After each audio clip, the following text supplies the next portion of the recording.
Well, the most recently completed research project that I had was on best practices in public administration. And the idea was to look at what are considered to be best practices in human resource management or financial management at the global level, and how and why those spread. So it's policy diffusion in the area of public administration or public management issues.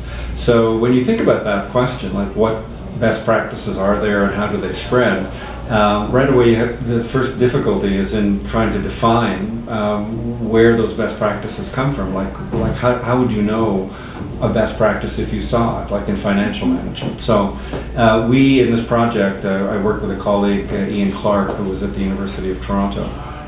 We looked at several different ways or repositories of best practice. So the first one was key international organizations like the World Bank, like the OECD, like the IMF, like the UN, and they have a section that deals with public administration. And again, you could argue or debate or criticize what they recommend or what they come up with. But for many people, if you say the OECD recommends this set of practices in regulatory impact assessment, or the OECD recommends this standard in financial management, or the World Bank, that most people would say, okay, that, they have a lot of research capacity, they have an international profile, they're an international organization. So that was one source. And so part of that research project was pulling out of a whole variety of documents. So we had lots of research assistants like you to read the documents and compile a database, a data set of all of the advice coming from these international organizations. And we put it on something called the Atlas of Public Management, which is an open access website that any of you students can access. We're not adding to it any longer, but it's still there as a general repository. So I'll repeat it for the people watching this video: the Atlas of Public Management. And if you Google that, you'll get to the website eventually, and it has lots and lots of resources for students interested in public management issues and public sector reform. And then the other area that we looked at for where best practice would be housed, or where we might find it, was academic programs, particularly masters in public administration and masters in public policy. Because in principle, what we're teaching as professors in our academic programs at the master's graduate level should be the best practices of public administration or public management or financial management. We shouldn't be teaching you bad things. We shouldn't be teaching you what people were doing 10 years ago. We should be, this is what you're paying for as students, right? You're paying your professors and your academic institutions to give you the best standards. So as part of the project, we also did a very detailed database and analysis of academic programs in public administration and public policy, which is also on the Atlas, and then did an analysis of the content of courses and materials. So that was the last project. The current project is looking at global policy advisory networks. So how is it that that advice to governments about issues like climate change or tax provisions or tax avoidance or even I'm trying to think of migration issues, how do, because governments no longer, those are global issues, governments no longer simply design their policy responses domestically. They have to work in coordination with other countries, and so because these issues are cross-cutting, they need advice policy advice that gives them a global perspective. And so where does that advice come from and how is it organized? So I'm looking in this more recent project on these advisory systems. So that's been underway for about a year or so.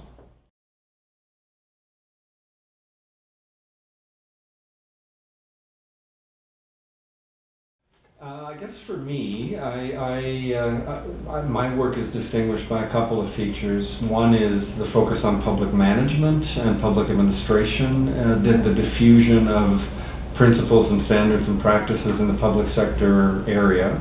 So that's one aspect of it. So that's what connects me very closely to international development, and why I guess I'm participating in this conference, because the diffusion of public sector management practices has become a very important component of international development. And again, as you may know, somewhere in the mid-2000s or early 2000s, a lot of international organizations, the World Bank most prominently, but OECD and others, arrived at the conclusion that economic development and social development ultimately doesn't depend exclusively, but it depends to a large extent on effective governance, on effective institutions. So that's a very simple thing like corruption of public officials. If your public officials are corrupt, then your healthcare system isn't going to work, your tax collection isn't going to operate, your water quality and inspections aren't going to be effective, electricity is going to zone out, or you'll have blackouts. So a lot of the things that we depend on for our quality of life and economic development, either the legal system and lawyers and law, all depend on the public sector in one form or another. So the diffusion of public management practices is becoming an important component of development and cooperation and assistance. So that's one thing that distinguishes my work, is a focus on the diffusion of public management, public sector reform processes. A second element, I guess, is the attention I pay to international organizations, and the OECD in particular, because I did a book it was published in 2012 on the OECD and its contribution to global public management reform. So the focus on public sector, the focus on international organizations, and I guess the third thing is policy advice, because earlier work that I have done has been on policy processes and within government. So the more formal process of developing policy positions on public problems and developing programs and implementing them. So I take that, and most of, I guess about up to about 10, 12 years ago, most of my work was on the domestic level of domestic processes. But as global public problems have become more important, and as global policy has to be made in some way. Of course, we don't have a global government, so the puzzle is how do you get global coordination around issues like climate change and even things like tax avoidance or international criminals or computer hacker. How do you get coordination around that when you don't have, and the UN can't do everything. So how do you get this? So where does the advice come from, and how is it channeled and implemented? So that would, I guess, be a third aspect of what distinguishes my work, as the specific focus on policy processes, which brings in more of a governmental dimension. So there are other people that would, by contrast, would focus much more on social movements, or Professor Osmani's work on ambassadors. So he's looking at individuals who play a uniquely important role in stimulating the spread or diffusion of something like participatory budgeting. So I pay a lot of attention to that kind of work, but mine is more on the organizational, institutional side.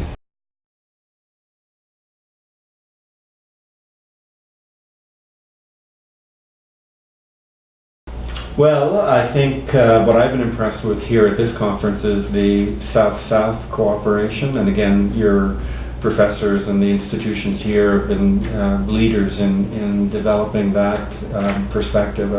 Most of the work up until a few years ago in terms of international cooperation or development assistance or even policy transfer more or less assumed that it was going from north-south. So the dynamics in the global south, I think, and Brazil is particularly well situated for that. And again, we've seen lots of papers that have focused on that. So that would be one area to continue to develop. Regional transfers, if we're thinking about policy transfer as an area of continued work. I think the role of, because I'm interested in it, I would think it's important, but the role of international organizations in the interlocking and interaction of international organizations. So what do I mean by that? Well, it's one thing to study, say, what the World Bank is doing on public sector reform, or somebody else studying the OECD, or somebody else studying the UN, but increasingly it's the networks and the interconnections among those organizations that make the difference, and that it magnifies their impact. So if the World Bank says something, fine. If the OECD says something, fine. If the UN says something, fine. If the IMF says something, fine.